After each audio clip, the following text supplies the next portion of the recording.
At 7:12 a.m., under a sky the color of bruised clouds, Nia Thompson was running late again. Her shoes slapped against the wet concrete. Each step a promise she was trying to keep, to her mother, to her little brother, to herself. Rent was due tomorrow. The lights had flickered twice last night, and if she missed this interview, there wouldn't be another one for months. She clutched a folder against her chest, shielding it from the drizzle. Inside were her dreams, her resume, a recommendation letter from her high school teacher, and a handwritten note from her mother that said, "You are more than what this world tells you." Nia was 18, bright-eyed, and tired in a way that most people her age shouldn't have to be. Every morning, she left her apartment before sunrise to catch the first bus downtown, juggling part-time work, online classes, and caring for her brother Malik while her mom worked overnight shifts at the hospital. It wasn't easy, but she believed one thing. If she stayed kind and kept trying, something good would happen. The bus hissed to a stop, and Nia hurried off, gripping her folder tighter. She checked her phone, 7:29 a.m. The interview was at 8 o'clock sharp, across town. She had 31 minutes and 2 transfers left. She whispered to herself, "Come on, Nia, just one good break. That's all I need." As she jogged past shop windows, her reflection stared back, rain-damp curls, faded thrift store blazer, nervous eyes that had seen too much responsibility for her age. In those reflections, she saw the weight of her world. Late rent notices on the counter, Malik's asthma medication running low, her mom's tired smile when she said, "We'll be okay." Her phone buzzed. A message from her mom, "You've got this, baby. Just be yourself." Nia smiled, even as her throat tightened. She typed back quickly, "I will. Love you." Then, as if the universe wanted to test her words, the rain grew heavier. Puddles widened. Cars sped by, spraying dirty water on her skirt. Still, she kept walking, one foot then the other. Because Nia wasn't just walking to an interview. She was walking toward hope. By 7:48, she was just 2 blocks away from the towering glass building of Evermont Holdings, the company she'd dreamed of working for. Her heart pounded, not from running, but from the thought of what this job could mean. It wasn't glamorous, just an entry-level assistant position, but it paid steadily, had benefits, and could open doors. She rehearsed answers in her head. My biggest strength? I won't give up. What motivates me? My family. But as she reached the corner of 5th and Glenmore, her steps slowed. There, through the rain, she saw an elderly man struggling at the crosswalk. He wore a soaked brown coat, one hand clutching a cane, the other gripping a grocery bag that had torn open, spilling fruit onto the street. Cars whizzed past, splashing him with water. No one stopped. People just stared, then hurried on. Nia froze. Her eyes darted to the traffic light. Walk was blinking. She looked back toward the Evermont building, now visible through the rain. If she helped him, she'd miss the elevator queue, maybe even the interview. She took a deep breath. Her heart was pounding so loudly she could hear it in her ears. A whisper in her mind said, "You can't afford to be late again." But another voice, softer, older, like her mother, said, "Do what's right, not what's easy." She hesitated. Then she saw the man stumble, his knee buckled, his groceries rolling into the street. That was it. Nia dropped her folder to the sidewalk, rain splashing across her papers, and ran toward him. "Sir, hold on, I've got you." Her voice cut through the noise of the rain. The man looked up, startled, blinking behind his fogged glasses. "It's okay," Nia said, her hand steady on his arm. "Let's get you across." The light changed. Cars revved forward. She lifted his arm over her shoulder, guiding him as horns blared. "Careful now. Just a few more steps." Her shoes slid on the slick pavement, but she tightened her grip, feeling his frail weight lean into her. The man's breath came in ragged bursts. I can't move fast," he muttered. "It's all right," she said. "We'll take our time." They reached the curb just as the rain came down harder. She guided him under a narrow awning, then bent to gather his scattered fruit, bruised apples, rolling oranges, a loaf of bread now soggy and torn. He tried to protest. "You'll ruin your clothes." She shook her head. "Doesn't matter. You shouldn't be out here alone." She offered him her umbrella, even though it was barely holding together. The old metal ribs were bent, the fabric torn in 2 spots. But it was all she had. "Where were you headed?" she asked, breathless. He pointed weakly across the street, the same building she was supposed to enter.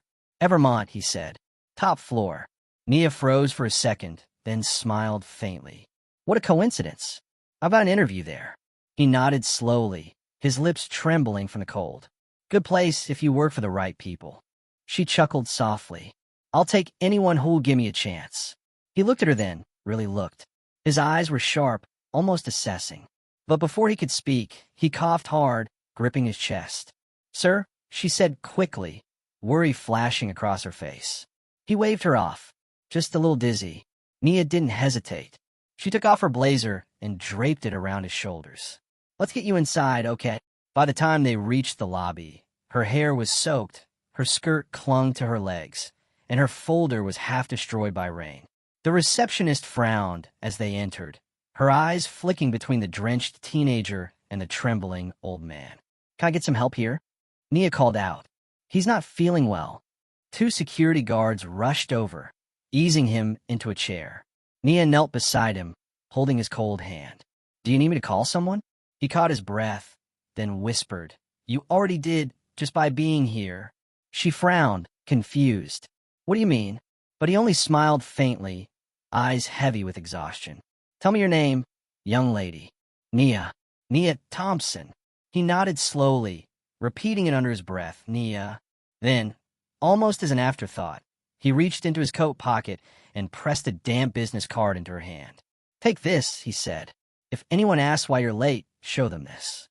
She looked down. The card was simple, just a logo embossed in gold, the letters barely legible through the water stains. Before she could ask anything else, paramedics arrived, lifting him gently onto a stretcher. "Wait," she said. "I can come with you." But one of the paramedics shook his head. "He's fine, miss. I just need to rest. Thank you for helping." And then he was gone, the ambulance doors closing, red lights fading into the misty gray morning. The lobby felt eerily quiet after the commotion. Nia stood there, dripping onto the marble floor, clutching that soaked card in her hand. Her interview folder was ruined, ink running down the pages like melted dreams. Her watch read 8:14 a.m. She was late, hopelessly late. The receptionist's tone softened a little.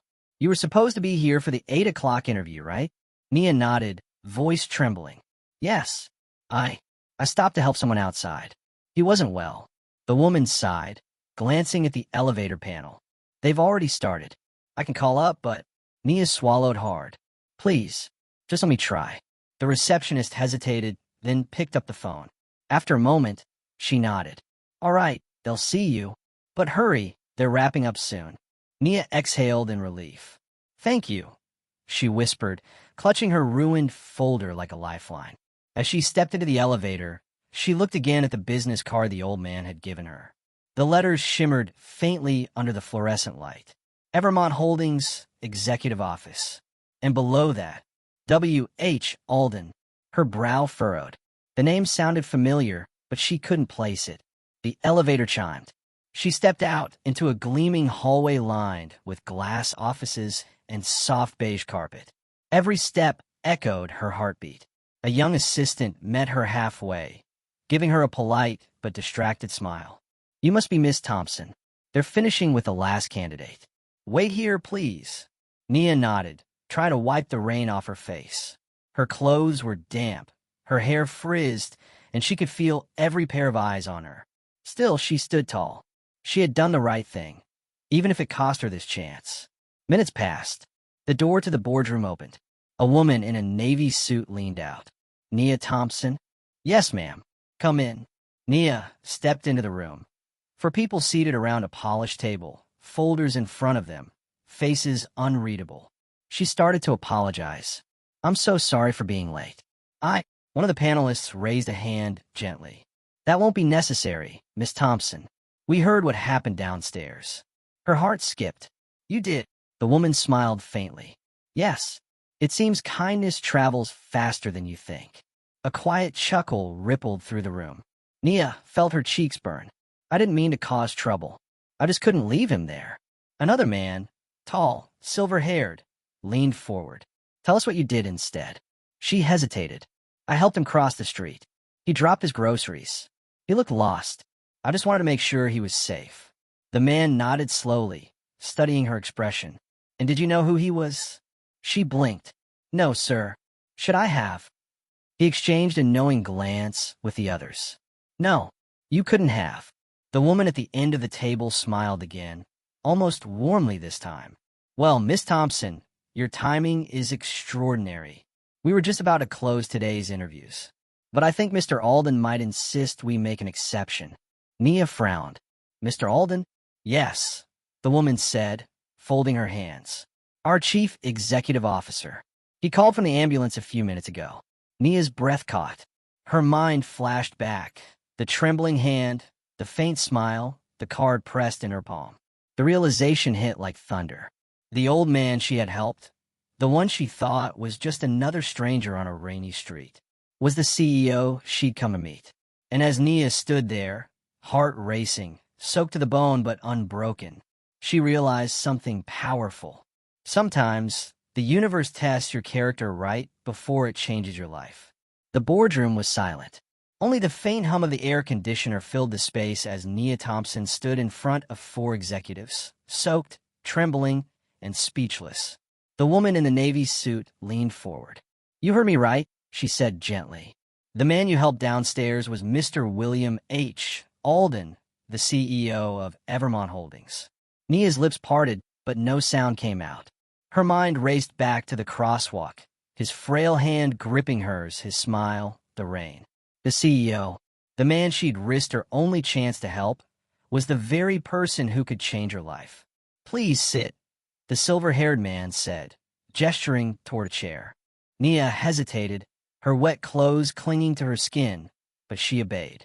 Her heart thundered in her chest. One of the panelists, a younger woman with kind eyes, leaned forward. You didn't know who he was, did you? Nia shook her head. No, ma'am. I just saw someone who needed help. The older man smiled faintly. Most people didn't even stop. The street cameras caught everything. Her eyes widened. Cameras? He nodded. Mr. Alden was on his way here for a board meeting.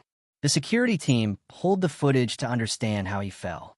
What they found instead was you, running into traffic to save him. Nia's face flushed.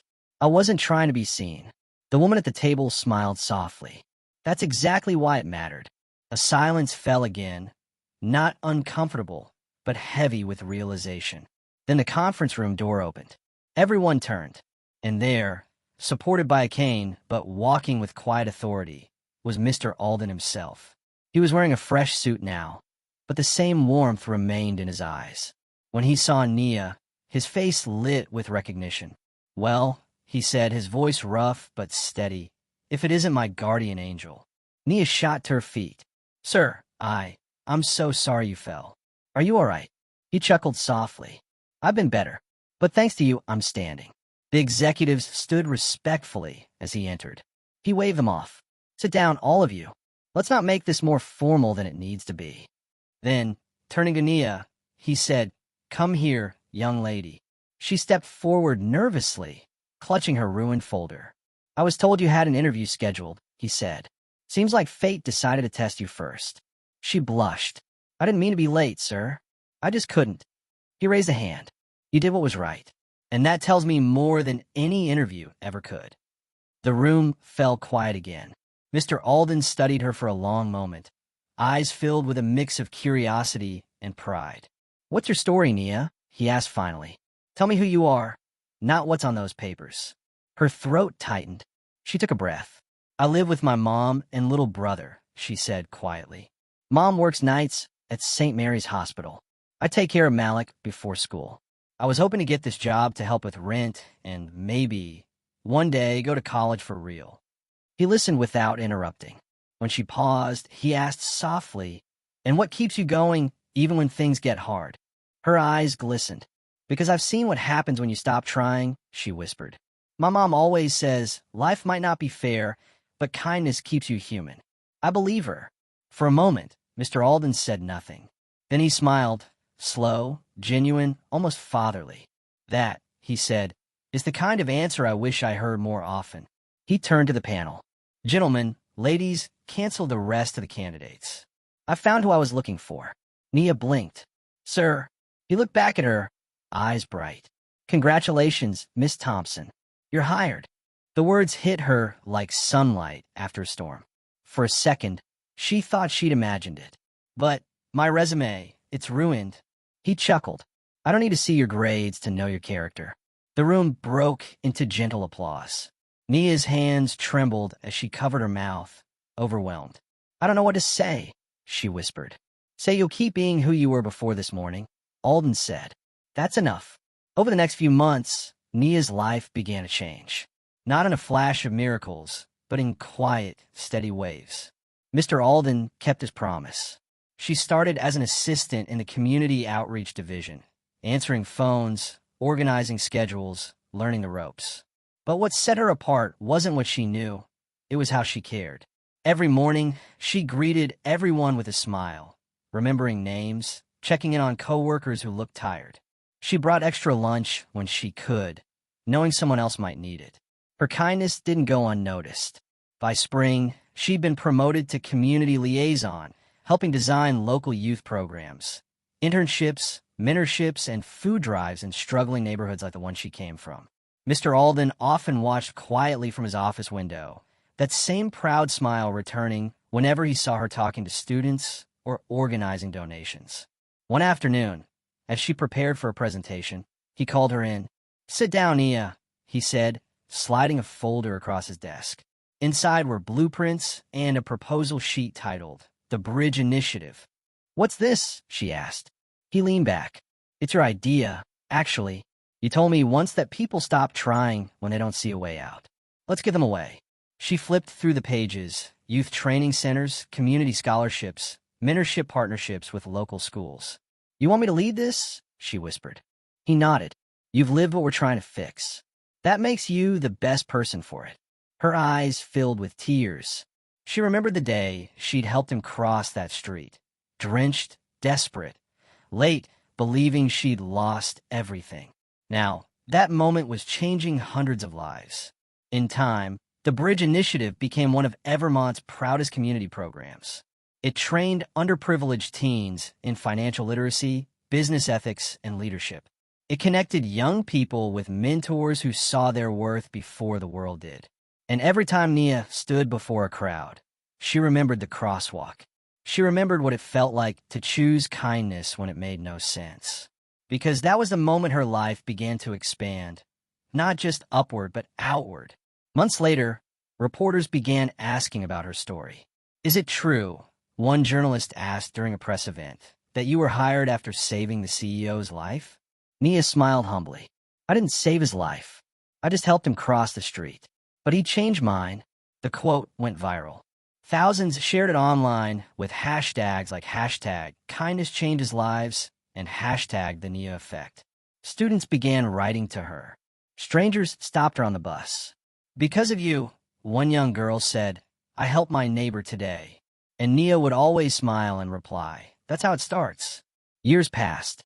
Evermont's walls now displayed photos of their community projects. Schools rebuilt, kids graduating, family supported.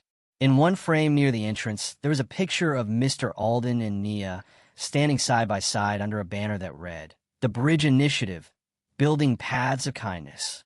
But time, as always, kept moving. And one winter morning, Evermont's employees received the news. William H. Alden had passed away peacefully in his sleep. The office fell silent that day. Even the city outside seemed to pause. At his memorial, Nia stood before a packed auditorium. Executives, janitors, families, and students. She looked out over the faces and spoke softly. Mr. Alden taught me that real success isn't about what you build for yourself. It's about what you build for others. Her voice trembled. When I met him, I didn't know who he was. But he saw something in me, the same way he saw something in everyone. He believed that kindness wasn't weakness. It was the foundation of greatness. Tears shimmered in her eyes.